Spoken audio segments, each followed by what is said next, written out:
Now, isn't it interesting that the atheists and the flat earthers have all the exact same points about the Bible?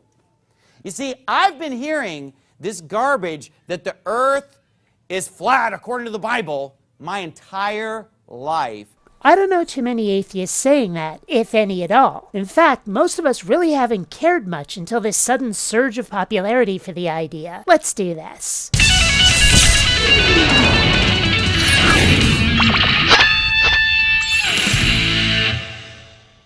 Greetings, fellow space travelers, BionicDance here. If you've been watching YouTube atheism vids lately, you'll know that this Steven Anderson guy is a complete loon, and you'll have noticed how many atheists have tackled the flat earth issue. Until now, I haven't bothered, right up until my shock that Stevie Poo has come down on the correct side of the issue. I didn't see that coming. Hell, I didn't even see it breathing hard.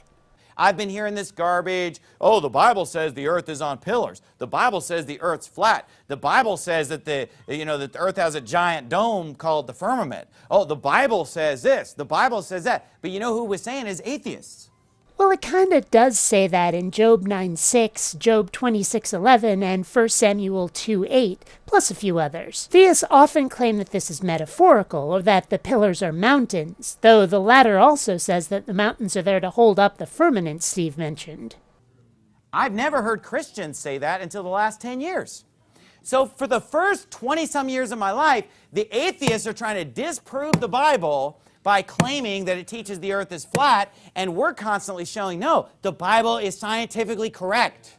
That's just plain not true. The first modern Flat Earth Society, the Universal Zetetic Society, gosh, I hope I'm pronouncing that correctly, was founded on the principle that, quote, Bible, alongside our senses, supported the idea that the earth was flat and immovable, and this essential truth should not be set aside for a system based solely on human conjecture. And this same basic idea was kept by the subsequent group that formed after the founder died. Like it or lump it, flat earth as we know it started with the Abrahamic Bible. The Bible matches what we see in reality. Then all of a sudden, 8-9 years ago, this flat earth movement comes out, or maybe even more recently than that, and all of a sudden now, all these Christians, the Bible says it's flat. You know what? It's the same devil that's behind it now as was behind it back then. It's an attempt to discredit the Bible. Again, not true. When debunking flat earthers' claims, most atheists won't even bother talking about the Bible unless it's absolutely necessary. You'll usually find entirely scientific explanations for why the earth is a sphere. If a flat earther doesn't bring up the Bible, chances are good that neither will anybody else.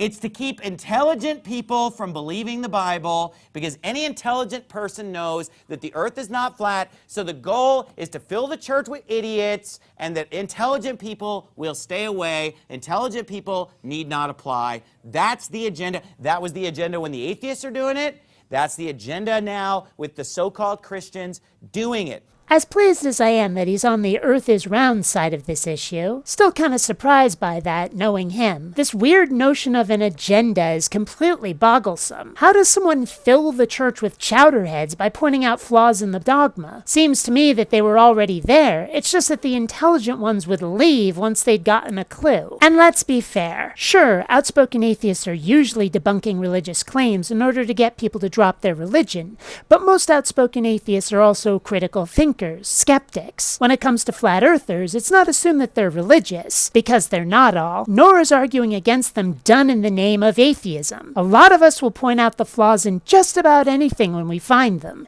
often with no connection to the religious topic at all. Flat earth is more science than religion, and that's where most of the arguments come from.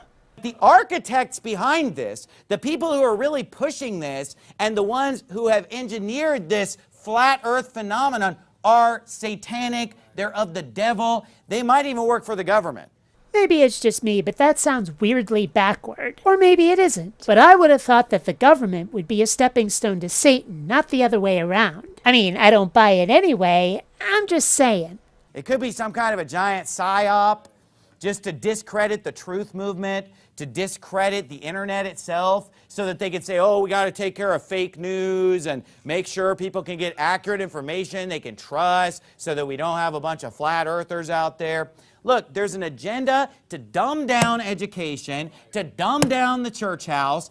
This is the part where he goes all tinfoil hat conspiracy theorist on us, and it's as good a place to stop as any. To conclude though, let me recap some of the flat earth debates he didn't mention. Or may have. This is just a tiny portion of a sermon that's about an hour and a half. I didn't watch the whole thing in order to keep what's left of my patient's insanity. First, there is some debate about how the Bible describes the earth. Apparently, one unpronounceable Hebrew word could mean circle and could mean sphere. Apparently, in apologetics, these theists will say that a spherical earth looks like a circle from space, so even if it says circle, it's still valid. The problem is that the earth will only look like a circle at high noon relative to the astronaut. If the sun isn't shining from directly behind, there will be a shadow to suggest a sphere. Second, does it really matter what the Bible says? A lot of Christians don't even read it, they just take the word of other people in order to form their faith. And even if they do get it, but interpret it incorrectly, they're still behaving as if the earth is flat. If a flat earth somehow demands unacceptable behavior toward others, if the falsely perceived conspiracy against flat earthers is preemptively fought against, for example, proving the concept wrong seems the wisest course to forestall that misbehavior. Others will likely try to combat false ideas scientifically just on principle. Me, I'm more interested in self-defense. Either way, our methods are likely to be the same, only our motivation and the point at which we're willing to stop separates us. Until next time, fellow space travelers, this is BionicDance saying don't run on automatic.